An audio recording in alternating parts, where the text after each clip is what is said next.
Naniniwala po senatorial candidate Rodante Marcoleta. Dante, lagyan mo nga na konting lingaw-ngaw. Para naman na, sabi na, naniniwala po si senatorial candidate Rodante Marcoleta. 38 sa balota.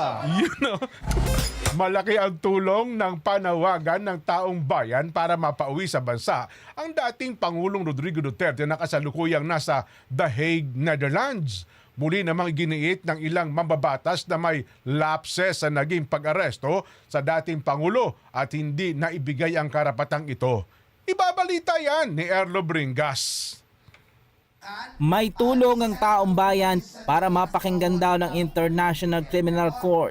Yan ang sinabi ni Senatorial Candidate Rodante Marcoleta sa kabila ng mga panawagan na mapauwi ng dating Pangulong Rodrigo Duterte sa bansa na kasalukuyan nakapiit sa ICC sa The Hague, Netherlands at naharap sa kasong crime against humanity. Kabilang yan sa mga nabanggit ni Marcoleta sa kanya naging pagbisita sa mga Kapampangan sa Mabalacat City sa Pampanga. Ayon kay Kong Marcoleta, sa batas naman daw ng ICC ang pagkakaroon ng panawagan kung kaya't maaari itong maging tulong para mapanawagan sa kinaukulan ng agarang pagpapauwi sa dating Pangulo. Siguro dahil isa namang avenue para maipahayag yung damdamin ng Pilipino at pinapayagan niya yung online na signature. So sayang din yun. Ngayon kung marami at palagay ko hindi lang Pilipino ang pipirma, may indication na kahit na ibang lahi pipirma, baka sakaling isa sa parang para yugyugin ang ICC, lalong-lalo na doon sa immediate na pagpapauwi sa ating Pangulo sapagkat alam ko yung karamdaman niya ay nananatili pa. Kawawa naman kung hindi natin mabibigyan ng atensyon yun. Matatandaan na nang ipinanawagan ang isang e-signature campaign para makalampag ang International Criminal Court na masilip pa naging proseso sa pagdadala doon sa dating Pangulo. Nakasaad kasi sa batas na dapat idinaan muna sa proseso ang Pangulo sa bansa at naibigay ang karapatan nito sa halip ang ginawa sa dating Pangulo ay idiniretso na agad sa The Hague, Netherlands at hindi na naibigay pa ang proseso at karapatan nito. So anong masasabi niyo yung reaction ng palasyo? Ayaw daw makialam for the process na maaari namang pauwiin pala. Ano? Ay, di raw makikialam ang palasyo yung panawagan na... Wala nga namang makialam sila. Ayun ay mekanismo ng ICC. Siyempre, isa sa paraan para ma-influensyahan natin ang akbang na gusto nilang gawin.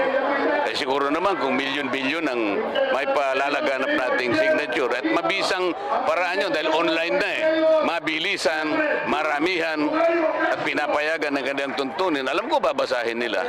At hindi lamang yun, sapagkat yung ginawa naming petisyon nakasalig mismo sa mga argumento na pinapayagan nila at alam naman namin yung argumento namin ay may laman naman para questionin. Hindi dapat maihalin tulad daw ang kaso ng dating Pangulo sa kaso nila Russian President Vladimir Putin at Israel Prime Minister Benjamin Netanyahu na parehong may kaso din sa ICC dahil may tuturing na mas malala pa nga ang mga nagawa ng dalawang lider kaysa sa dating Pangulo. Malaking tanong din anya kung bakit hindi pa naaresto ang dalawang lider sa kabila na meron na ding warrant ang mga ito mula sa ICC.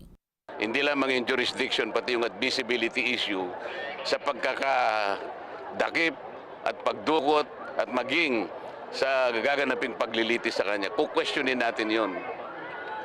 Kung kanina sa speech nyo, nabanggit nyo sila President Putin, sila Netanyahu, na may mga current na kaso rin for the ICC. Ano po ba sa tingin nyo ang ano? Bakit kasi kailangan banggitin natin yun para makita natin kung talagang makatarungan siya at parehas silang mag-a-apply nung kanilang mga processes. Nauna pang inisyuhan ng warrant of arrest ng dalawang ito At kung tutuusin, pinadaan din sa Interpol.